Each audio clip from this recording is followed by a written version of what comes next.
ಮುಂಬೈ ದಾಳಿಯ master mind Tahawwur Rana ವಿಚಾರಣೆ ಮುಂದುವರೆದಿದೆ. ಉಗ್ರ ತಹವೂರ್ ರಾಣಾಗೆ ಎರಡನೇ ದಿನದ ವಿಚಾರಣೆ ಇವತ್ತು ನಡೀತಾ ಇದ್ದು, ಇಂಚಿಂಚು ಮಾಹಿತಿಯನ್ನ ಎನ್ಐಎ ಟೀಮ್ ಕೆದಕುವಂತ ಪ್ರಯತ್ನವನ್ನ ಮಾಡ್ತಾ ಇದೆ. ದಾಳಿಯಲ್ಲಿ ಪಾಕ್ನ ಐಎಸ್ಐ ಲಿಂಕ್ ಬಗ್ಗೆ ಕೆದಕ್ತಾ ಇದ್ದಾರೆ ಎನ್ಐಎ. ಪ್ರಶ್ನೆಗಳ ಮೇಲೆ ಪ್ರಶ್ನೆಗಳನ್ನ ಕೇಳ್ತಾ ಇದೆ ಎನ್ಐಎ ಟೀಮ್.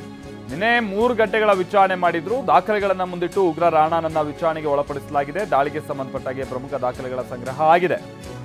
ವಿಚಾರ ಅಂತಂದ್ರೆ ಪ್ರಮುಖವಾದಂತಹ 3 ಅಂಶಗಳನ್ನು ಇಟ್ಕೊಂಡು ಎನ್ಐಎ ಟೀಮ್ ಇಲ್ಲಿ ತನಿಖೆಯನ್ನ ನಡೆಸ್ತಾ ಇದೆ ಅಂತ ಹೇಳ್ಕೊಂಡು, ಒಂದು, ಈತನ ಪಾತ್ರ ಏನಿತ್ತು, ಈತನ ನಂಟೇನಿತ್ತು, ಈತನ ರೋಲ್ ಏನಿತ್ತು ಅವತ್ತಿನ ಅಟ್ಯಾಕ್ನಲ್ಲಿ ಒಂದು.